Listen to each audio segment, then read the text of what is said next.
After drones appeared over the airport at Aalborg in Denmark on Wednesday evening, air traffic was suspended for several hours and landing planes were redirected to other Danish airports. But that's not all, because on Thursday drones were seen near 3 military airports.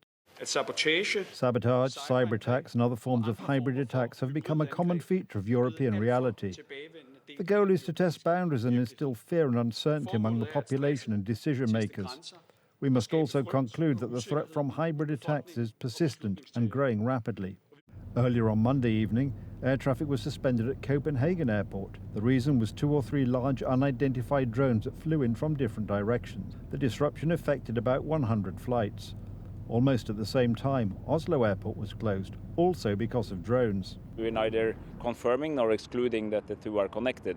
What we can say is that in this time of hybrid threats and potential hybrid warfare, these are exactly the things we have to look for, because the space between peace, pure peace, and a full-scale war is a much more murky space, and we need to be alert and ready to connect the dots when we see them. Eyewitnesses to the events in Denmark and Norway saw lights mounted on large drones.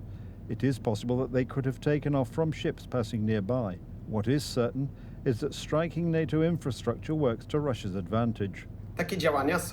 Such actions are very low cost. Sending a drone and paying someone to pilot it is not expensive. Finding such a person is very difficult, almost impossible. At the same time, we see what is happening in the media as information spreads and panic spreads among people that the Russians are attacking, especially as Russian provocations have intensified recently. Russia's reckless actions, which are escalatory, risk miscalculation and endanger lives. Allies affirmed yet again that our shared commitment to collective defense is unshakable.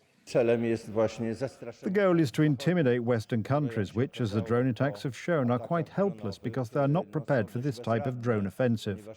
All this should prompt NATO command to build a pan-European drone defense system.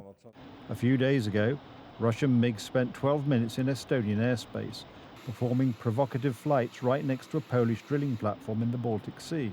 And 2 weeks ago, a swarm of drones sent by the Kremlin flew into Poland. The number of these operations has increased significantly since the mass violation of Polish airspace on the night of September the 9th and early morning on September the 10th, when Russian combat drones and so-called decoys flew over Poland. Since then, the number of such provocations has been growing exponentially. Today, there were reports that Russian planes flew very low over NATO ships. The reason for the Russian provocations may be the talks on peace in Ukraine.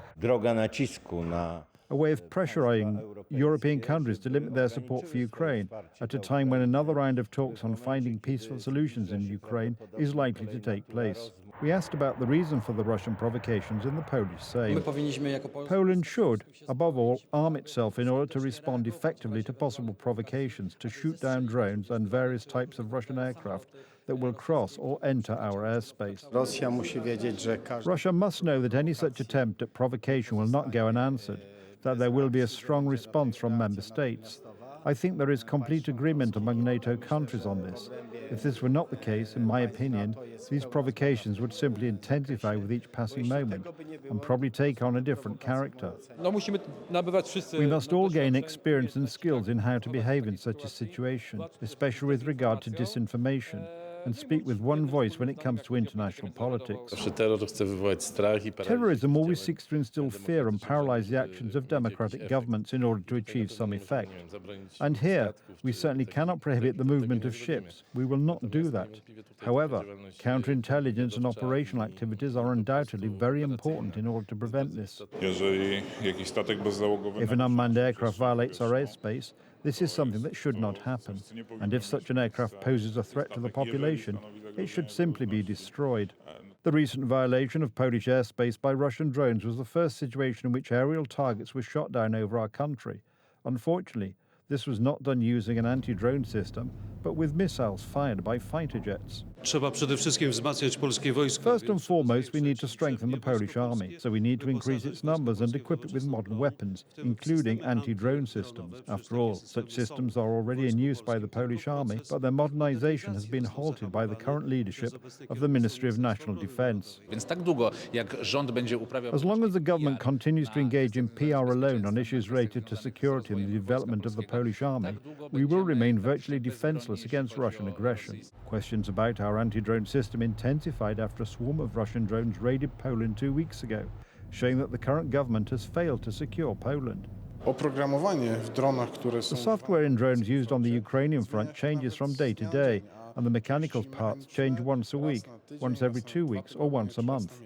This shows that in order to keep up at this pace, you need to invest heavily in innovation, and I think that this is what is missing in the Polish approach. Where do we stand in this race? We're not doing very well, are we? If you look at the defence budget for the next year, you will see that it is a very large budget, but the Polish army's research and development spending is ridiculously small. The money from the National Reconstruction Plan, a loan that is earmarked for Poland under the SAFE fund, should be used not for yachts or coffee services, but for drone factories and anti-drone systems. But so far, the current authorities are not building Poland's capabilities to build drones and prevent drones. And as the example of the war in Ukraine shows, it is crucial to have our own competencies and to build production capabilities.